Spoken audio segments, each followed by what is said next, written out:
Although as Minister of National Defense, I had sighting reports of UFOs. I was too busy to be concerned about them at the time because I was trying to unify the Army, Navy, and Air Force into a single Canadian Defence Force. And that itself was a kind of battle to the finish. So this was not high on my agenda. But about 10 years ago, I started getting interested due to a young man from Ottawa sending me material on the subject. I told him I was too busy to read it, but he had confidence that someday I would.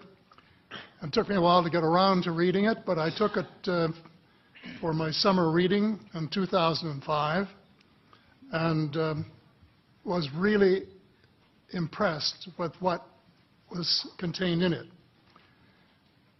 And what I thought to myself is there are huge issues here, huge issues. And the American people and the people of the world have a right to know what's going on because they're part of it. It's not just an isolated thing. I accept the invitation of Victor Vigiani, who's over here somewhere, and his cohort, Mike Bird, to speak to a symposium at the University of Toronto.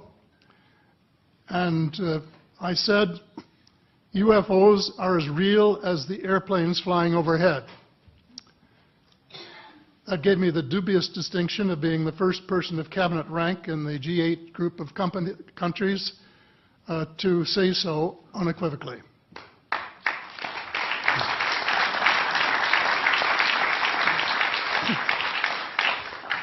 In the 1960s sometime, it was a flotilla of UFOs headed south that crossed into NATO territory in Europe. And the Commander-in-Chief of the Supreme Allied Headquarters in Europe was naturally very shaken. Fortunately, or maybe divine providence, before the panic button was pushed, the flotilla turned around and headed back north. Obviously, they had thought maybe they were Russian, and they were very concerned about it. Anyway, an investigation was launched into this whole subject, and a document was prepared which concluded that at least 4 species had been visiting Earth for thousands of years. And this is my own view at this stage as well. So, except for that, there are just a couple of things that we've talked about that I'd like to refer to. And one was that we were referring to them as they until this morning when Linda Moulton Howe, I think she was the first one, actually named 3 different species. I don't think we can any more refer to them as they because they're not an amorphous mass. They are different species and consequently may have different agendas. I don't think we can say that they all have the same agenda any more than we could say that the United States, China, and Russia had the same agenda. Our real interests may be very similar, but as of now, our perceived interests are still quite far apart. One more observation before I begin what I want to say, and that is that we spent quite a bit of time talking about the 66-year-old cadavers. And I was glad to have Linda this morning finally say that there are live ETs on Earth at this present time, and at least 2 of them probably working with the United States government.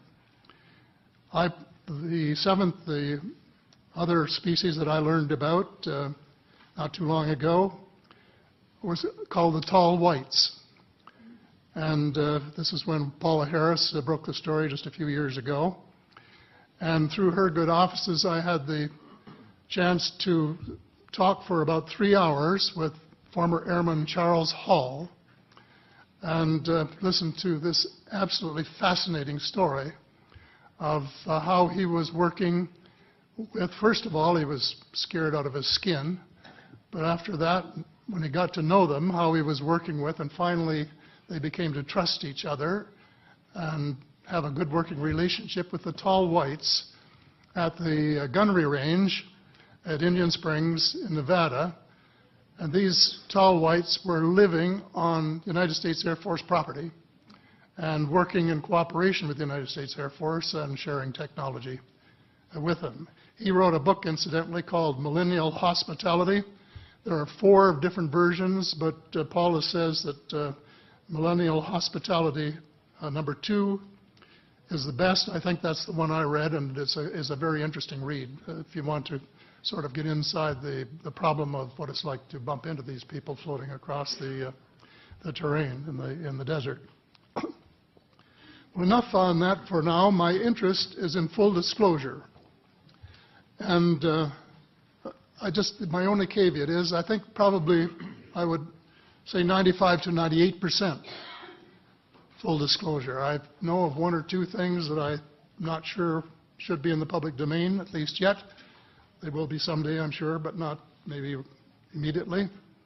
But just as children survive the idea of the tooth fairy and Santa Claus when they become adult, I think that tax-paying citizens are quite capable of accepting the new and broader reality that we live in a cosmos teeming with life of various sorts.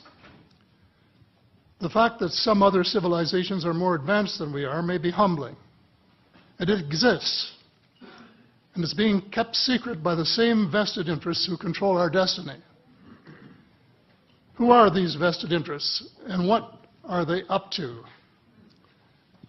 Well, Senator, you were talking about a military junta. In my opinion, that is true, but I have broadened and deepened the definition to cabal, and the cabal comprises members of the 3 sisters: the Council on Foreign Relations, the Bilderbergers, and the Trilateral Commission, the International Banking Cartel, the Oil Cartel, members of various intelligence organizations, and select members of the military junta, who together have become a shadow government of not only the United States, but of much of the Western world. The aim of the game is a world government comprising members of the cabal who are elected by no one and accountable to no one. And according to Mr. Rockefeller, the plan is well advanced. Does this help you to understand why our civil rights are being taken away from us? I say us, because Canada too is included in the grand plan. So here we are more than a decade later fighting another war that can't be won. There is no country on earth powerful enough to protect its citizens against fanatical hate, as we learned from the Boston Marathon. And the mere attempt to pursue the impossible pits neighbor against neighbor and the state power structure against everyone. All of the freedoms won by the millions of men and women who fought and died in World War II are being flushed unceremoniously down the drain. The only hope of peace is a negotiated settlement. This will require a paradigm shift in American attitudes. It involves a de facto renunciation of the plan for a new American energy and the adoption of a pledge of cooperation with all humankind to build the kind of world which we are collectively capable of. Young people everywhere need to be challenged by a noble cause. They need to be involved in arresting global warming, creating a banking system that is just and sustainable, and lead the way in the transformation to the new reality that we have to live in harmony with our celestial neighbors, as well as seeking peace on earth. In a word, we have to become spiritual beings and practice the one tenet that the world's major religions have in common, and that is the Golden Rule.